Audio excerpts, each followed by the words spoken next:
Hey everybody, we are live again at the Paste Studios. We're live now with Kaia Kater. Kaia, thank you for being here. Thanks for having me. Yeah. We are stoked. Congratulations are due you because you've got Grenades. The album is out right now, and you're newly signed to Smithsonian Folkways. So, a lot going on with you. Thanks for coming into Paste and making this part of your thing you're doing today. Yeah, absolutely. I've watched so many of these, so it's kind of cool to be on one. Yeah. Gil, can you tell us a little bit about the first song that you're going to do off of Grenades? Yeah, this next song is called Meridian Ground, and it's really just kind of a reflection on my dad's home country of Grenada. He fled the country in 1986 after the invasion of U.S. forces in 1983. And this last record, I just spent a lot of time sort of exploring that and exploring my past and my history.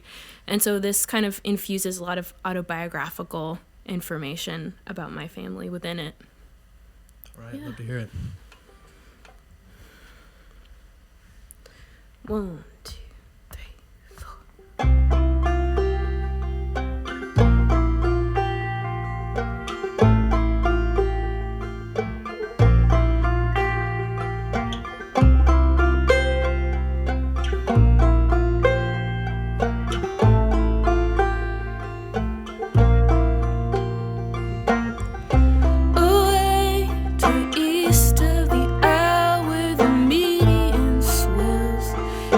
The fish, the wharfmen sing,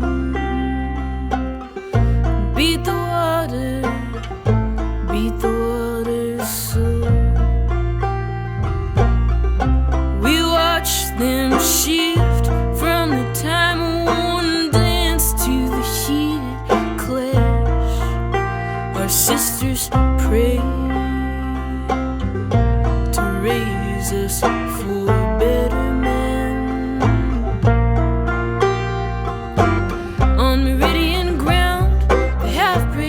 The kids in blue drain the water from the room, fill it up again.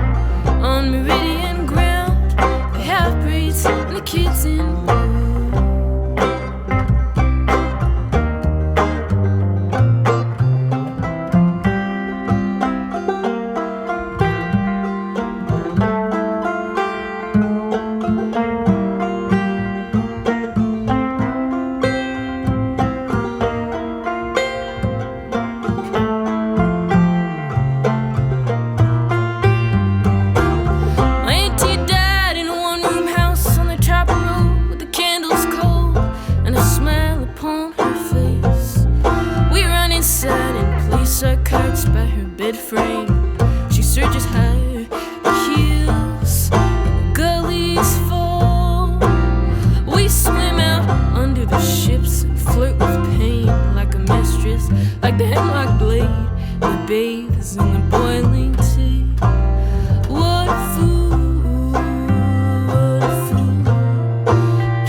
right. Thank you. That sounds great. Yeah. Do you have, so what do you think it was that caused you to look more into your roots, your background, the country of Grenada, the history of Grenada, how it relates to your family? What made now the right time, or a year ago, or whenever that was in your life? Sure. Why was it? What were the circumstances that led to this being the time that you wanted to discover more about it? That's a really great question. So a little background on me for the listeners, for the viewers is, I grew up really listening to a lot of folk music, and being surrounded by a family of folkies. And, through kind of the roots scene, my mom got interested in bluegrass music, and then we kind of followed that path through to old time music.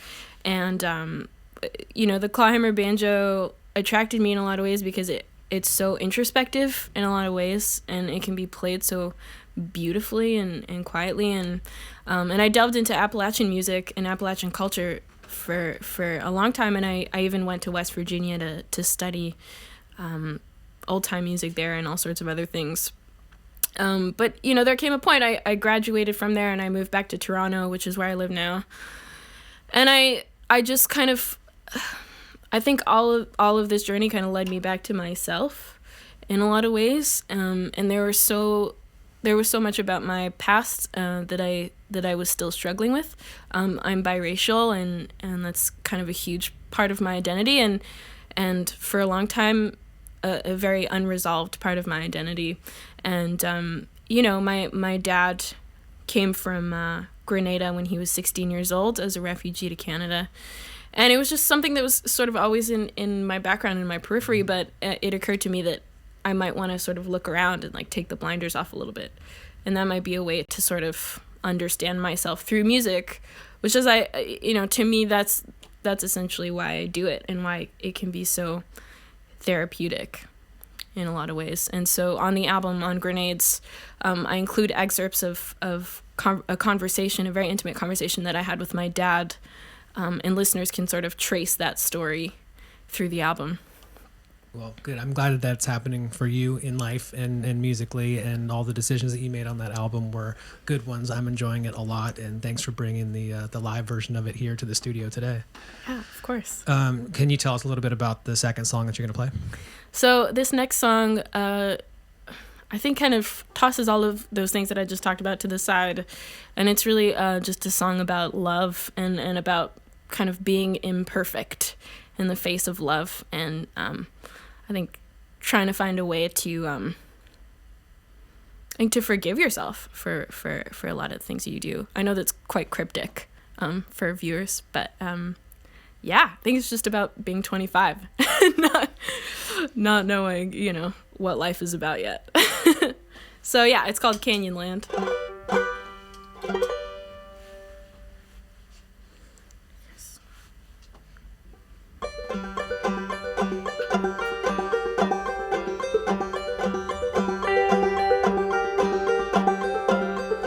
In a freeway trailer, the horses flash golden manes. You puff the vapor and blow it off the window pane. My heavy braids fall like ropes pulling softly at you, urging you to look in my direction. The dark-haired dusk flaunts her coral silk at sunset. You are fussing with the tape deck. I am teetering, pacing at the edge of you, mining for a breach in your inflection. In the Canyonland of rock, where the twitching jackal hides, and the woman takes her time, In the Canyonland of stone, you can size me up and run. Come on, cleave me from your rib, big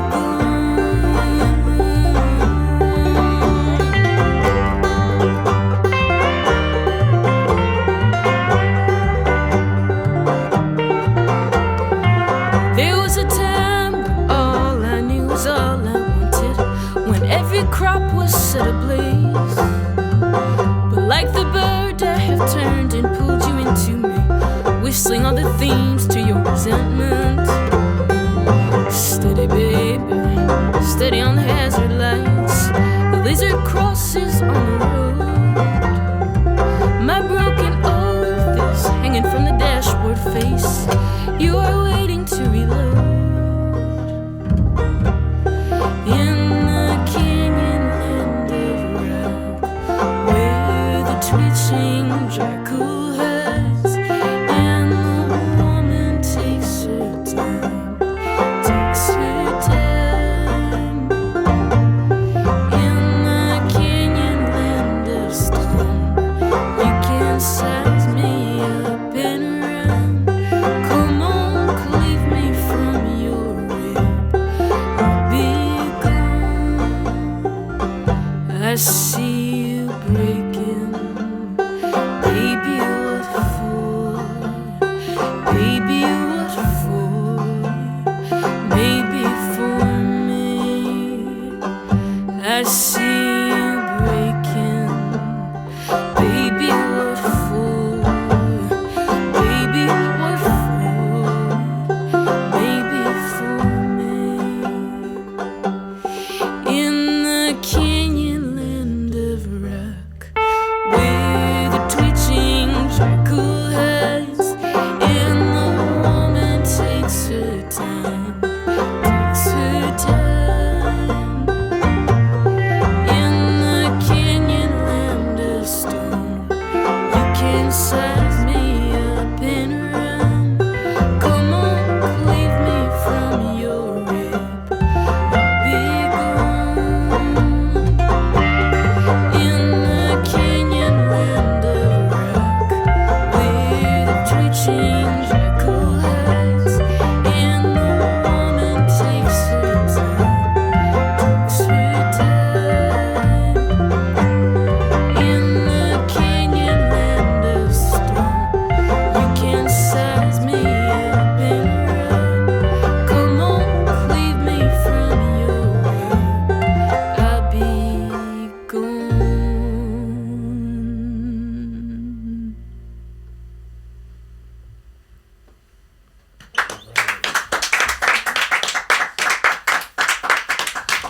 Right. Thank you.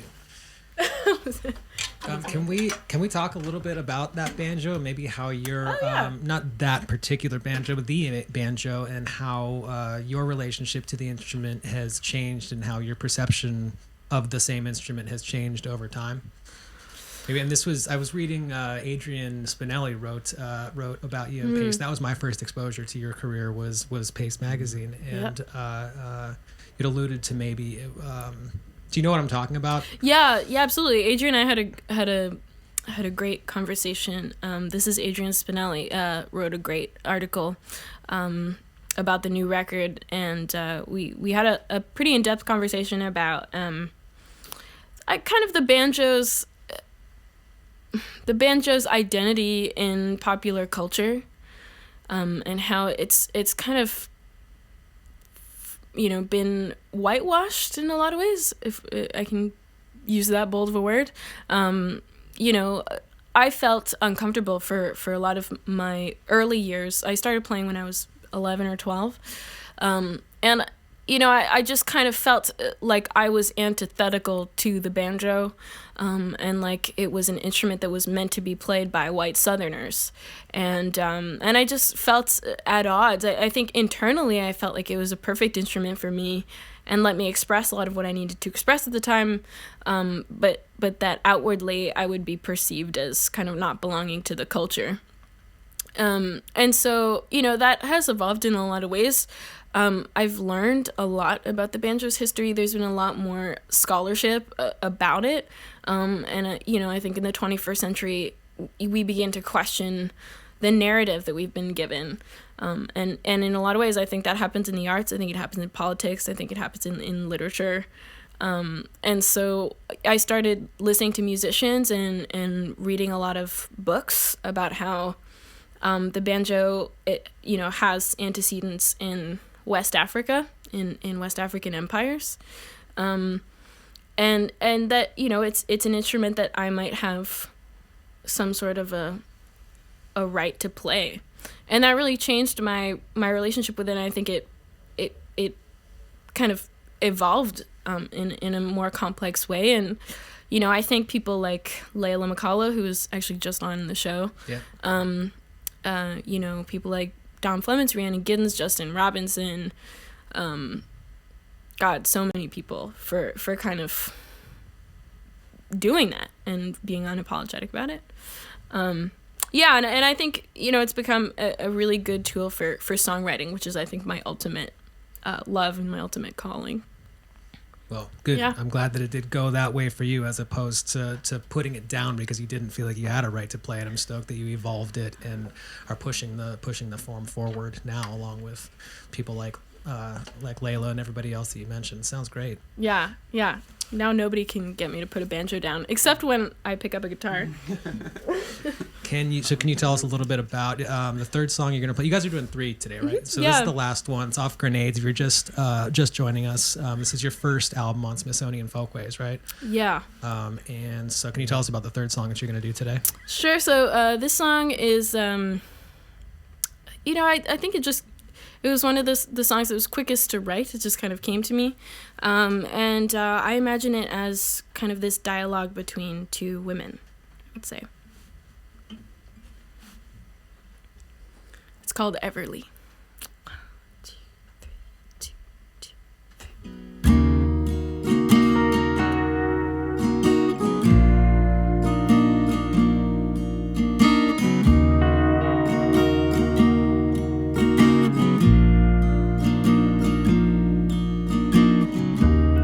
Everly, don't shoot my quilt. Your feet on, take the wings of the morning and fly. Everly, I'm a tiny bell broken and drowning up in the sky. Lately, I seem to roll on these boulevards, sinking into the night, rolling on through the iron and ivy till time out of mind. Everly buried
right, thank you. Can we introduce everybody before we sign off? Yeah, sure. So, to my right on lap steel and electric guitar is Montreal's own Dan Rougeau. Right.